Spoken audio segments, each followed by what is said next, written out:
আসসালামু আলাইকুম রহমতুল্লাহি ওবরাকাতুহু। কী অবস্থা সবার? আশা করি ভালো আছেন।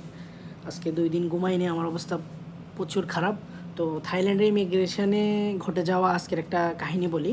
থাইল্যান্ড ইমিগ্রেশনে আমি আসার পর এখানে স্ক্রিনে লেখা ছিল পাসপোর্ট, বোর্ডিং কার্ড আর হচ্ছে ভিসা। তো আমি তিনোটাই দিই। তিনোটা দেওয়ার পরে আমার থেকে ইমিগ্রেশন অফিসার আমার থেকে চায়, হোটেল বুকিং চায়। তো হোটেল বুকিং চাওয়ার পরে আমি আসলে আমার কাছেও যে তুর্কির হোটেল বুকিংটা ব্যাগে ছিল, ওইটা ভুলবশত আমি ওইটা দিয়ে দিই। দিয়ে দেওয়ার পরে পরে আমাকে বলতেছে এটা তো তুর্কির হোটেল বুকিং, এটা তো থাইল্যান্ডের হোটেল বুকিং না, তোমার থাইল্যান্ডের হোটেল বুকিং কই? পরে আমি বলতেছি আমার থাইল্যান্ডের হোটেল বুকিং আমার কাছে আছে। তো আমি ভুলবশত ওইটা দিয়ে ফেলছি, ওইটা রিটার্ন দিয়ে দেন। ওইটা রিটার্ন দেয় নাই। কী করছে, পরে আমাকে সন্দেহ মনে হয়েছে বা সন্দেহজনক সেকেন্ড ইন্সপেকশনে পাঠাইছে। পরে পাসপোর্ট নিয়ে সেকেন্ড ইন্সপেকশনে পাঠাইছে। পাঠানোর পর আমাকে ওইখানে নিয়ে 10 মিনিট বসায় রাখছে। 10 মিনিট বসায় রাখার পরে আমাকে ওইখান থেকে আরেকটা ইমিগ্রেশন অফিসার এসে তো পরে আমাকে একটা টেবিলের মধ্যে একটা রুমের মধ্যে বসাইছে।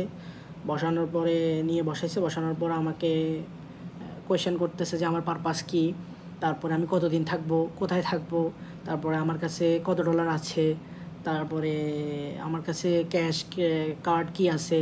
তারপরে আমি ভিসা অফিসারকে খুলে বলি বিষয়টা যে আমি আসলে তুর্কি যাওয়ার জন্য প্ল্যান করছিলাম, ওই প্ল্যানটা চেঞ্জ করে আমি এখন থাইল্যান্ডে আসছি। আমার হাতে মাত্র 1 সপ্তাহ সময় ছিল, 1 সপ্তাহে তুর্কি ভিসা করা ইম্পসিবল, সো সেটা করতে পারিনি।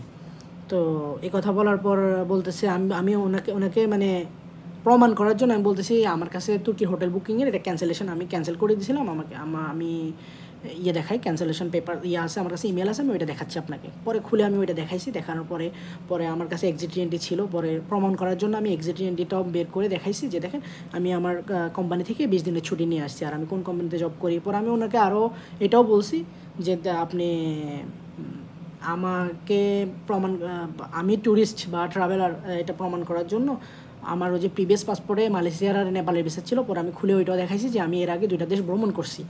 পরে দেখানোর পরে ওই এক্সিট এন্ট্রি দেখাইছি, এগুলো দেখাইছি। এগুলো দেখানোর পরে ইমিগ্রেশন অফিসার বিশ্বাস করছে যে আমি আসলে না ট্রাভেলার, আমি আসলে ঘুরতে আসছি, আমার অন্য কোনো ইন্টেনশন নাই। তো পরে আমাকে ওইখান থেকে উনি নিজে ইমিগ্রেশনের কার্যক্রম শেষ করে আমাকে উনি এন্ট্রি দেয় আর কি, পারমিশন দেয় করার জন্য, ঢোকার জন্য আর কি।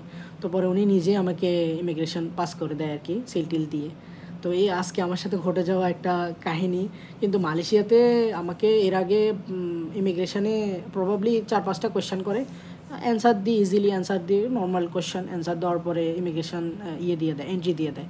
কিন্তু আজকে আমার সাথে এই কাহিনিটা, থাইল্যান্ডে সেই কাহিনিটা ঘটে গেছে। তো আসলে যারা আসবেন ভ্রমণ করার জন্য, তো পেপারস আপনারা একটু মানে কেয়ারফুলি পেপারসগুলো একেবারে রেডি করে রাখবেন ইমিগ্রেশনের আগেই, যেন কোনো হ্যাসেলে না পড়তে হয়। তো এই ধরনের হ্যাসেলে আমি আর কোনো দিন পড়ি নাই, যেহেতু আগে দুই দেশে ঘুরে আসছি। বা নেপালে এত ইমিগ্রেশনে এত ঝামেলা নাই, ইমিগ্রেশনে ঝামেলা হয় না। মালয়েশিয়াতে একটু কম বেশি হয়ে থাকে আর কি। আর থাইল্যান্ডে এসে এটা বাস্তব অভিজ্ঞতা করলাম আর কি, অর্জন করলাম। তো আপনাদের সাথে মনে হলো আমি শেয়ার করি বিষয়টা, তো শেয়ার করলাম। আপনারা যদি ঘুরতে আসেন তো কাগজপত্রগুলো রেডি করে রাখবেন ইমিগ্রেশনের আগেই। আর একবার চেক করে নেবেন, আপনারা রিচেক করে নেবেন যে পেপারসগুলো ঠিক আছে কিনা, বা ওদের রিকোয়ারমেন্ট অনুযায়ী পেপারসগুলো আছে কিনা আপনার কাছে।